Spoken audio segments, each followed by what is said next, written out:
ఆ శీతాకాలంలోని ఆ అడవిలో ఎక్కువగా మంచు కురవడంతో ఆ పక్షికి ఉన్న కొద్దిపాటి గూడులో ఆ పక్షి ఉండలేకపోతుంది.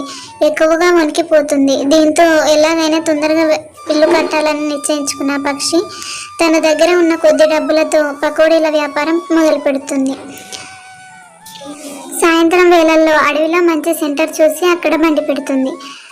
చలి బాగా వేయడంతో పక్షులు వేడివేడిగా తినాలనిపించి ఎక్కువ పక్షులు అక్కడికి వస్తాయి. పిచ్చుక చేసే పకోడీలు ఎంతో రుచికరంగా ఉండడంతో ఎక్కువగా గిరాకీ అవుతుంది. ఆ పిచ్చుక చలి ఎంత వేసినా తట్టుకుంటూ ఎంతో కష్టపడుతూ ఉంటుంది. అలా రూపాయి దాచుకుంటూ శీతాకాలం ముగిసేలోపే తన సొంత ఇంటిని నిర్మించుకొని అందులో సంతోషంగా నివసిస్తుంది. అలాగే పకోడీల వ్యాపారం కూడా చేస్తూనే ఉంటుంది.